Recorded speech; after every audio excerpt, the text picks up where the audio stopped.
बिस्मिल्लाहिर्रहमानिर्रहीम। अस्सलाम वालेकुम स्टूडेंट्स। आज जो हमारा नेक्स्ट टॉपिक है that is about the sexual reproduction in animals. Sexual reproduction in animals किसके अंदर हमने डिस्कस करनी है बेटे? एनिमल्स के अंदर डिस्कस करनी है, ठीक है।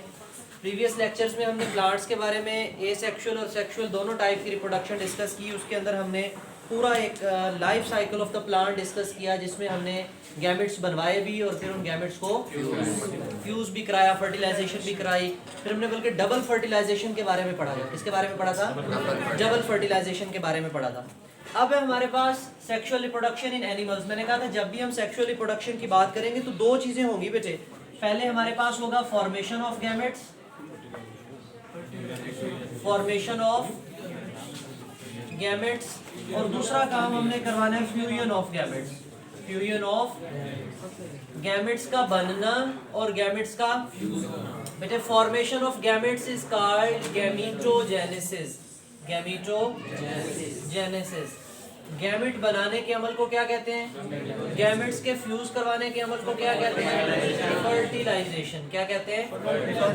Formation of gametes is called gametogenesis, fusion of gametes is called fertilisation. तो ये दो अलग-अलग टॉपिक्स हैं। गैमेटोजेनेसिस एक अलग कहानी है और फर्टिलाइजेशन अलग कहानी। आपसे अलग-अलग लॉन्ग क्वेश्चन पूछे जाते हैं, ठीक है।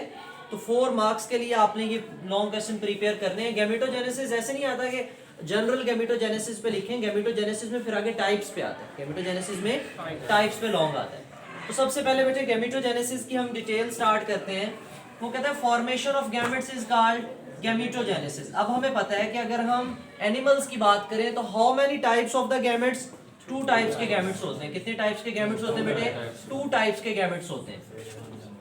शाबाश। मेल गैमेट्स होते हैं और उनमें फीमेल गैमेट्स होते हैं। 2 टाइप के होंगे, मेल गैमेट्स होंगे और फीमेल गैमेट्स होंगे, ठीक है। मेल गैमेट्स स्पर्म्स होंगे और फीमेल गैमेट्स क्या होंगे? एग्स होंगे, ठीक है। ये 2 हमारे पास हमने गैमेट्स की टाइप्स लिखी हैं। किसकी टाइप लिखी है? अच्छा, एक बात हम और भी यहाँ पे पढ़ते हैं। ये जो गैमेटोजेनेसिस का प्रोसेस है बेटे, एनिमल्स हैं तो एनिमल्स में ऑर्गन्स और ऑर्गन सिस्टम का कॉन्सेप्ट है, ठीक है। तो हमारे पास जो गैमेट्स बनते हैं वो कहाँ बनते हैं? ऑर्गन्स में। और जिन ऑर्गन्स में गैमेट्स बनते हैं उन ऑर्गन्स को हम गुनेड्स कहते हैं। क्या कहते हैं? गुनेड्स। आपने प्रीवियस चैप्टर के अंदर हार्मोनल जो है ना वो रोल पढ़ा था, मतलब गुनेड्स के एंडोक्राइन हार्मोन्स भी थे, है ना। टेस्टोस्टेरोन, प्रोजेस्टेरोन, एस्ट्रोजन, ये सारे के सारे हमने कहा था these are the sex hormones. इन हार्मोन्स को हम आगे जेंडर डिसीजन में या फिर उस ऑर्गेनिज्म की बॉडी की डेवलपमेंट के लिए यूज करते हैं। टेस्टोस्टेरोन होगा तो मेल कैरेक्टर्स लाएगा, प्रोजेस्टेरोन या एस्ट्रोजन होगा तो फीमेल कैरेक्टर लाएगा। तो ये वहां पे भी जो हमने गुनेड्स पढ़े थे वो भी यही थे, गुनेड्स। लेकिन गुनेड्स का भी हमने पढ़ा था कि एक तो फंक्शन होगा इनका गैमेट्स बनाना, एक फंक्शन होगा, और इन गुनेड्स के अंदर कुछ सेल्स थे जो हार्मोन्स बनाते थे। क्या बनाते थे? तो उन सेल्स का फंक्शन हमने हार्मोन वाला फंक्शन पढ़ा, अब हम गैमेट बनाने वाला फंक्शन पढ़ रहे हैं, ठीक है। तो कहते हैं कि गुनेड्स भी कितने टाइप के होते हैं? 2 टाइप के होते हैं, या तो मेल गुनेड्स या फिर फीमेल गुनेड्स। अच्छा, अगर मेल गुनेड्स हैं तो वो क्या होते हैं? टेस्टिस होते हैं, और फीमेल गुनेड्स ओवरीज होते हैं, ठीक है। अब टेस्टिस में क्या बनते हैं? स्पर्म, और ओवरीज में क्या बनते हैं? एग्स बनते हैं। अब यहाँ से हमारे पास गैमेटोजेनेसिस की 2 टाइप्स बनती हैं बेटे। गैमेटोजेनेसिस की क्या 2 टाइप्स बनेगी? पूरी डेफिनेशन हम लिखेंगे। फॉर्मेशन ऑफ गैमेट्स, अब गैमेट्स की बजाय हम कर देंगे formation of sperm in testis is called spermatogenesis. Is called spermatogenesis, ठीक है। कि टेस्टिस के अंदर स्पर्म्स का बनना क्या कहलाता है? स्पर्मेटोजेनेसिस। यानी पहली टाइप होगी गैमेटोजेनेसिस की, कौन सी? स्पर्मेटोजेनेसिस। दूसरी है formation of egg in the ovaries is called oogenesis। Double O से लिखते हैं, ठीक है। oogenesis। oogenesis भी पढ़ देते हैं, oogenesis भी पढ़ देते हैं, ठीक है। तो हमारे पास गैमेटोजेनेसिस की बेटे कितनी टाइप्स हो गई? 2 टाइप्स हो गई, स्पर्मेटोजेनेसिस एंड oogenesis। अब इनके ऊपर आपके पास लॉन्ग क्वेश्चन पूछा जाता है, right a note on spermatogenesis, right a note on oogenesis। इसमें अब जो बेसिक कहानी होगी वो माइटोसिस और मियोसिस वाली होगी, haploid cells, diploid sales, meiosis 1, meiosis 2, ये बातें बड़ी डोमिनेंट हैं यहाँ पे। जिस बच्चे को माइटोसिस मियोसिस की समझ है, माइटोसिस 1 की मियोसिस 1 और मियोसिस 2 की समझ है, उसको ये बातें आसानी से समझ आ जाएंगी कि स्पर्मेटोजेनेसिस का और oogenesis का फिनोमेना कैसे होना है। ठीक है, सबसे पहले हम स्पर्मेटोजेनेसिस को डिस्कस करते हैं। स्पर्मेटोजेनेसिस की डेफिनेशन क्या बनेगी? Formation of sperms in is called spermatogenesis. ठीक है, तो स्पर्मेटोजेनेसिस के अंदर पूरी कहानी जो है वो देख लेते हैं, स्पर्मेटोजेनेसिस। ठीक है, अब वो कहता है स्पर्म कहाँ बनते हैं? In the male gonads called testis. ठीक है, अब टेस्टिस की अगर शेप देखें तो वो किडनी शेप होते हैं, जैसे किडनी होती है, किडनी के अंदर हमने पढ़ा था नेफ्रॉन्स की नालियां होती हैं, ट्यूब्स होती हैं। कितनी नेफ्रॉन्स थी एक किडनी में? Over 1 million nephrons in each kidney. Her kidney में 1 मिलियन 10 लाख से ज्यादा छोटी छोटी ट्यूब्स थी। बिल्कुल ऐसे ही टेस्टिस के अंदर भी जैसे वहां पे नेफ्रॉन की ट्यूब्स थी, ऐसे यहाँ पे ट्यूब्स होती हैं जिनका नाम होता है सेमिनिफेरस ट्यूब्यूल्स। क्या नाम होता है? तो ये टर्म्स याद करने वाली हैं। ठीक है, कौन सी ट्यूब्स होती हैं? Seminiferous tubules. ठीक है, काफी सारी होती हैं, लेकिन हम यहाँ पे सिर्फ एक सेमिनिफेरस ट्यूब्यूल की बात करेंगे। एक ट्यूब मैं यहाँ पे बनाऊंगा, फिर उस ट्यूब के अंदर जो सेल्स होंगे वो सेल्स बनाऊंगा, फिर उन सेल्स के अंदर जो सेल डिवीजन होगी वो देखेंगे हम। ठीक है, हम सारी ट्यूब्स की बात नहीं कर रहे यहाँ पे। हमने कहा काफी सारी ट्यूब्स हैं जिनके अंदर स्पर्म बनते हैं, और उन ट्यूब्स का नाम क्या है? जैसे नेफ्रॉन्स थी, बिल्कुल वैसे नेफ्रॉन में यूरिन बन रहा है, इधर स्पर्म्स बन रहे हैं। ठीक है, तो sperm forming tubes are called. अच्छा, एक वर्ड हम बोलते हैं ट्यूब और एक टिब्यूल। ट्यूब्स ऐसे समझिए साइज में थोड़ी बड़ी होती हैं, टिब्यूल साइज में उससे भी छोटी होती हैं, बारीक होती हैं। ठीक है, तो सेमिनिफेरस टिब्यूल्स है। लेट्स के यहाँ पे मैं कहता हूँ कि ये हमारे पास एक सेमिनिफेरस टिब्यूल है। आप लोगों को बेटा मैंने जर्म लाइन सेल्स और सोमैटिक सेल्स पढ़ाए थे, याद है? सोमैटिक सेल्स हमारी बॉडी में, सोमैटिक सेल्स जो हमारे जर्म लाइन सेल्स हैं क्या है वो आपने पढ़ा था, दे गिव राइज टू, ये गैमेट्स बनाते हैं। ये क्या बनाते हैं? गैमेट्स बनाते हैं। ठीक है, अब ये जो हमारे पास सेमिनिफेरस टिब्यूल है, इसकी जो इंटरनल लाइनिंग है, इसकी जो ये जो इसके अंदर वाले यहाँ पे सेल्स हैं, ये सारे सेल्स, ये बेटे जर्म लाइन सेल्स हैं सारे। ये क्या है? Germ line cells. इन्हीं के साथ, इन्हीं नालियों के अंदर ही, यहाँ पे दूसरी नाली होगी ना, इनके दरमियान में कुछ सेल्स होते हैं जिनको हम इंटरस्टिशियल सेल्स कहते हैं, जो टेस्टोस्टेरोन हार्मोन बनाते हैं। वो सेल्स भी इन्हीं नालियों के साथ साथ होते हैं जो हार्मोनल रोल प्ले कर रहे होते हैं। ठीक है, अच्छा, अब वो कहता है कि ये जो जर्म लाइन सेल्स हैं हमारे पास काफी सारे होते हैं, छोटे छोटे सेल्स हैं। At a time of puberty, जब यहाँ से टेस्टोस्टेरोन हार्मोन रिलीज होना शुरू होता है, जब यहाँ से टेस्टोस्टेरोन हार्मोन एक स्पेसिफिक क्वांटिटी से बढ़ता है, तो फिर जाके स्टिमुलेट होते हैं कौन? Germ line cells. कौन स्टिमुलेट होते हैं? जर्म लाइन सेल्स स्टिमुलेट होते हैं under the influence of the hormone, और वो फिर क्या बनाना शुरू करते हैं? गैमेट्स। अब गैमेट्स कैसे बनवाएंगे? जब उनमें सेल डिवीजन होगी। गैमेट्स कैसे बनवाएंगे? कैसे सेल डिवीजन होगी? वो कहते हैं काफी सारे सेल्स हैं, एट अ टाइम सारे के सारे नहीं डिवाइड होंगे। इनमें से कुछ सेल्स ऐसे होंगे जो मैच्योर होंगे, कुछ सेल्स ऐसे होंगे जो मैच्योर होंगे, बड़े होंगे, and are converted into spermatogonia. Plural है स्पर्मेटो, अगर गोनियम लिखेंगे तो सिंगुलर, स्पर्मेटोगोनियम लिखेंगे तो सिंगुलर। बात समझ आई? काफी सारे स्पर्मेटोगोनिया हैं। स्पर्मेटोगोनिया से भी पहले हम जर्म लाइन सेल्स ले लेते हैं। काफी सारे जर्म लाइन सेल्स हैं, काफी सारे। सम सेल्स मैच्योर, कुछ सेल्स मैच्योर होते हैं, साइज में बढ़ते हैं, डिवाइड होते हैं, क्या बना देते हैं? स्पर्मेटोगोनिया भी क्या है? ये डिप्लॉइड है। स्पर्मेटोगोनिया भी क्या है? अब वो कहता है सारे के सारे स्पर्मेटोगोनिया आगे नहीं जाते। इन स्पर्मेटोगोनिया में से भी कुछ स्पर्मेटोगोनियम जो है वो अगेन डिवाइड होते हैं बाय माइटोसिस, माइटोसिस के जरिए डिवाइड होते हैं and give rise to primary spermatocytes. क्या बनाते हैं? Primary spermatocytes. लेट के हम कहते हैं ये एक सेल था, ये बेटे डिवाइड हुए, इन्होंने क्या बनाए? प्राइमरी स्पर्मेटोसाइट्स बनाए, लेकिन सेल डिवीजन कौन सी हो गई यहाँ पे? तो ये भी डिप्लॉयड था, तो ये भी क्या बने बेटे? क्योंकि माइटोसिस हुई। माइटोसिस ऐसी सेल डिवीजन है जिसमें parent daughter cells are genetically identical to the parent. जितने अगर हैप्लॉइड है तो हैप्लॉइड, डिप्लॉयड है तो ये डिप्लॉयड सेल्स है, तो इनसे जो प्राइमरी स्पर्मेटोसाइट्स बने वो क्या बने? डिप्लॉयड बने। वो क्या बने? अब यहाँ पे हमारे पास मियोसिस स्टार्ट होनी है। क्या स्टार्ट होनी है? मियोसिस स्टार्ट होनी है, ठीक है। अब वो कहता है प्राइमरी स्पर्मेटोसाइट्स अंडरगो मियोसिस 1। इनमें क्या होनी है? मियोसिस 1। आपको पता है ना मियोसिस की 2 डिवीजन्स हैं, मियोसिस की 2 डिवीजन्स हैं। अच्छा बेटे, प्राइमरी स्पर्मेटोसाइट्स में क्या होगी? मियोसिस। और आपने मियोसिस में पढ़ा था meiosis 1 is the true reductional division. असल जो क्रोमोसोम नंबर आधे करने वाली डिवीजन होती है वो कौन होती है? मियोसिस 1 ही होती है। क्या होती है? And meiosis 2 is just like the mitosis. चले, हम कहते हैं कि ये एक सेल था, हम इसमें से एक सेल लेते हैं, ठीक है, यानी एक हम प्राइमरी स्पर्मेटोसाइट लेते हैं, इसमें हम मियोसिस 1 कराएंगे, 2 डॉटर सेल बनेंगे बेटे। कितने डॉटर सेल बनेंगे? और दोनों क्या हो जाएंगे? हैप्लॉइड हो जाएंगे, क्योंकि मियोसिस 1 ही डिप्लॉइड सेल को किस में कन्वर्ट कर देगी? तो यहाँ पे हमारे पास 2 जो है वो क्या बन जाएंगे? Secondary spermatocytes. क्या बन जाएंगे? सेकेंडरी स्पर्मेटो। लेकिन ये सेकेंडरी स्पर्मेटोसाइट्स की नेचर क्या है? हैप्लॉइड है। क्या नेचर है इनकी? हैप्लॉइड है। यहाँ तक बात समझ आई? सबसे पहले हमारे पास जर्म लाइन सेल्स की कहानी थी, उनमें से कौन डेवलप हुए? स्पर्मेटोगोनिया। मैच्योर हुए, डिवाइड होके क्या बने? Primary spermatocytes. ये जो प्राइमरी स्पर्मेटोसाइट्स हैं, यहाँ से कहानी शुरू हुई है किसकी?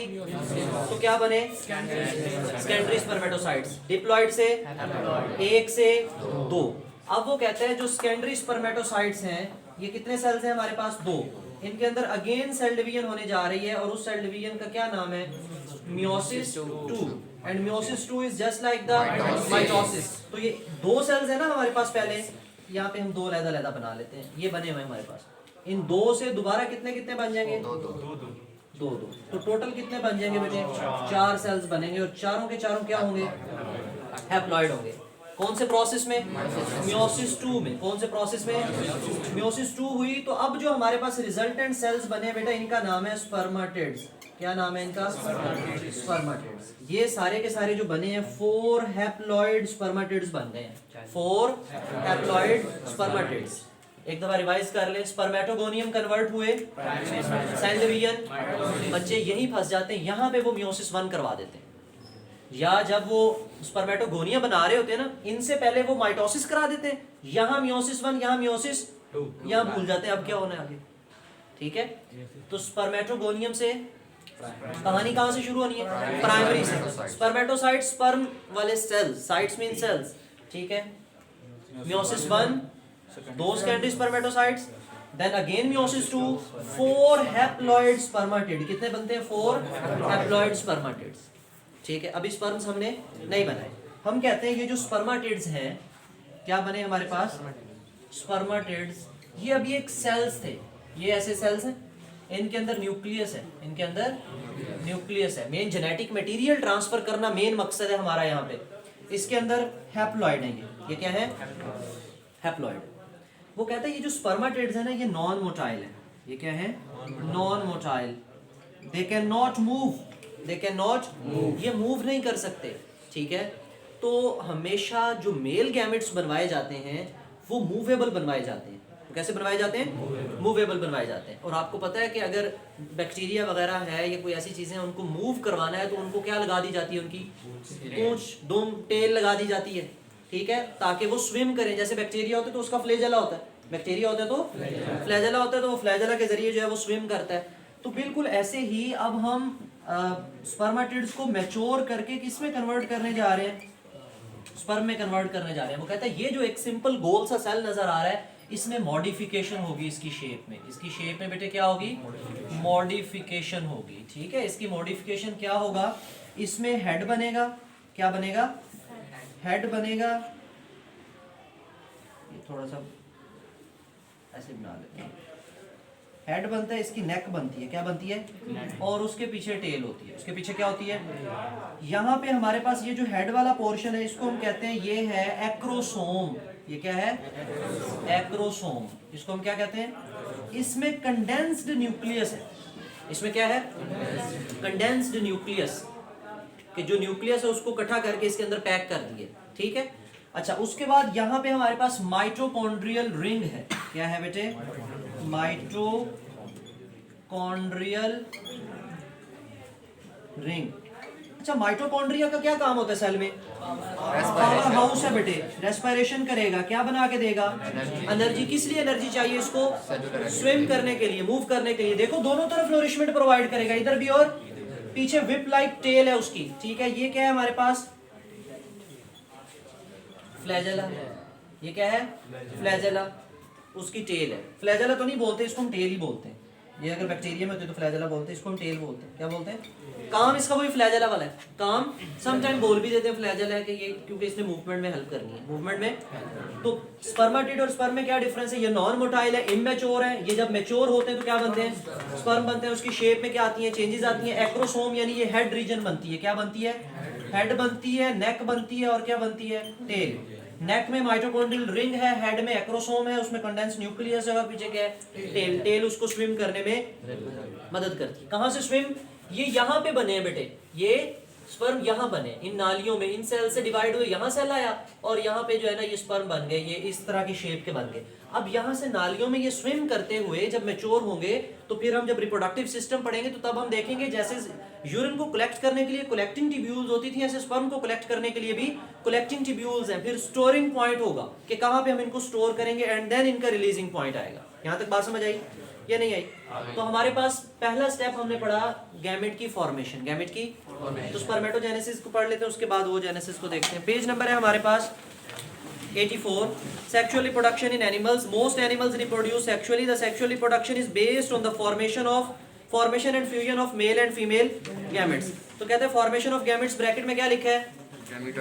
Gametogenesis. Formation of gametes is called gametogenesis.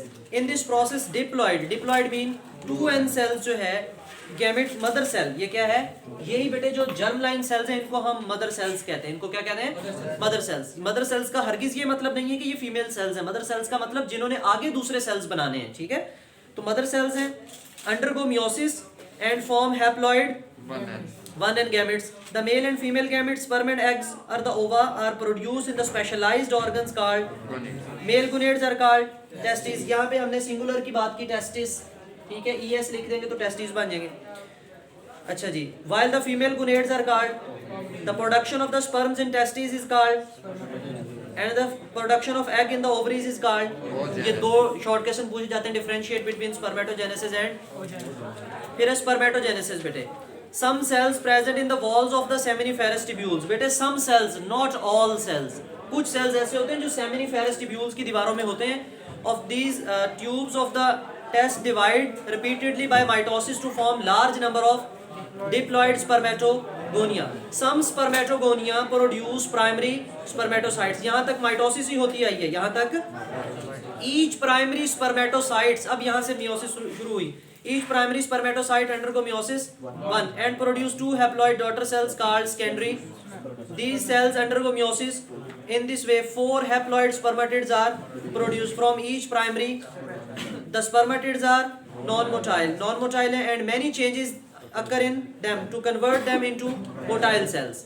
ठीक है, their nuclei shrink and some structures are a corner, जो corner बनता है, head बनता है called and the tail and mitochondrial ring.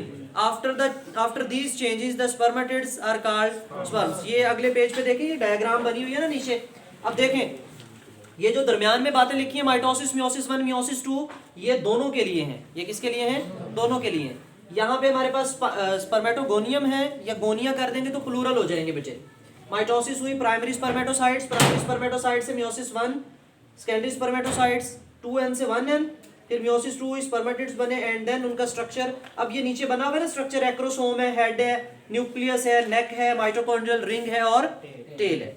तो ये पूरा का पूरा प्रोसेस आपने डायग्राम यहाँ से उठानी है, साथ में ये बातें इसके लिए भी लिखनी है और ये बातें उसने बुक वाले ने दोनों के लिए इकट्ठी लिख दी है। लेकिन अगर स्पर्मेटोजेनेसिस लिखेंगे तो फिर यही वाला पॉइंट लिखेंगे और यहाँ से इसकी थ्योरी उठाएंगे और यहाँ से इसकी डायग्राम उठाएंगे। क्लियर बेटे?